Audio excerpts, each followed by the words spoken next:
Aw, squish.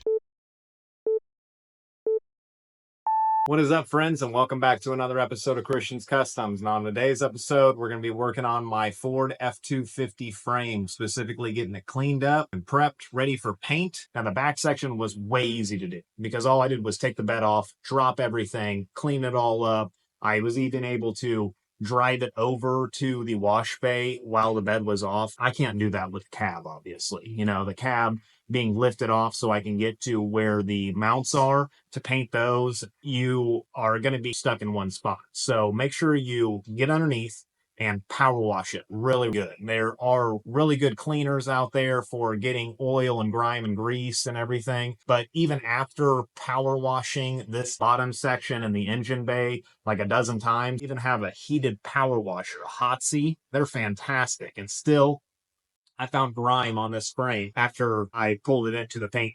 So there is still going to be quite a bit of prep work even after you think you got absolutely everything cleaned up. My advisement really is to remove pieces like the front sway bar. The front bumper, of course, got removed because I needed to get into the frame horn section. I just made it look easy. Essentially, every single bolt that could be taken off of this frame is going to get taken off this frame. And it is going to get cleaned underneath, and it is going to get painted. It's going to last a long time because of that. Plus, it's going to increase the value of the truck. I ended up painting the top on by hand.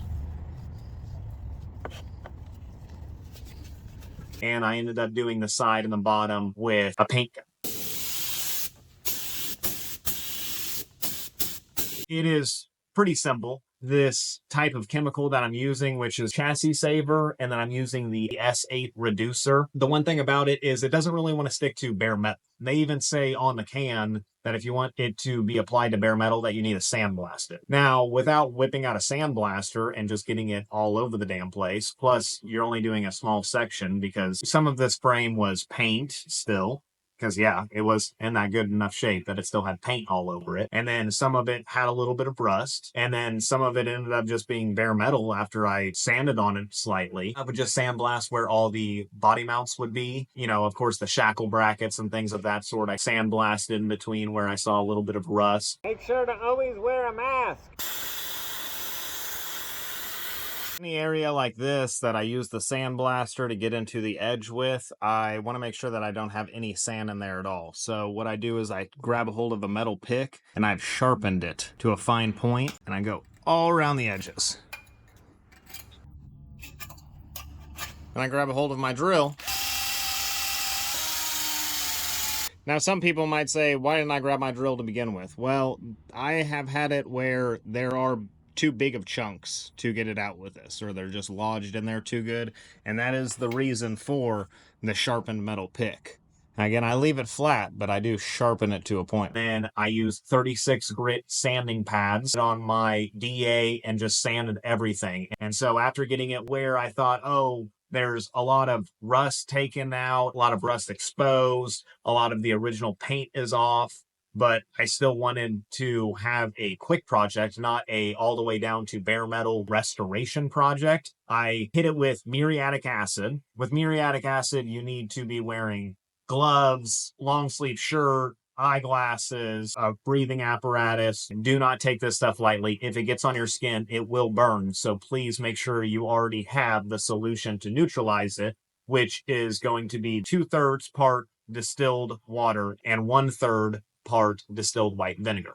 Before pouring one bottle of muriatic acid, already have another bottle of distilled water and distilled white vinegar set to the side. After I spray it down with muriatic acid, I let it sit for 10-15 minutes. I will spray it down with distilled water and distilled white vinegar. I like to spray the whole piece completely down and come back through with either a rough grit Brillo pad or aught steel wool. Not 5/0, nothing very light. I'm using like aught steel wool, so it's rough. This is going to help knock off pieces of rust, any excess paint that doesn't need to be there, help get all of that muriatic acid completely off. Then I just let it sit and dry. I will air gun if I see puddles of stuff, but I don't wipe it dry or anything like that. I just let it completely dry by itself. Afterwards, I do air gun it and I wipe it down to inspect it, but it will turn the piece kind of like a golden color, creates almost like a residue. It's kind of weird looking, but it's not rust. I promise you. It's not rust. After that, then I just whip out the regular old garden water. And I know that sounds weird. You're going to spray bare metal down with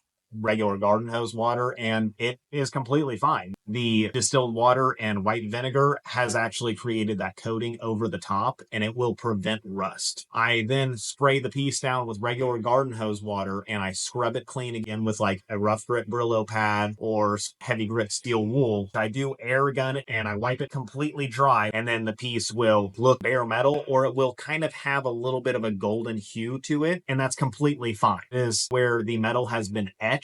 This is good. This means that it's porous and it will take the paint very well. Whenever I am wiping this down, do not use acetone. Acetone should never be around chassis saver without it being used just specifically as a cleaning agent. So like after you use your paint gun, when you're ready to clean it, you need to use acetone. But to thin it out, you do not use acetone. To get it off your hands, even though you should be completely covered, acetone will get it off. But don't use acetone around this for anything else. I mean, I even take the acetone and I set it on another table so it doesn't potentially dribble on something.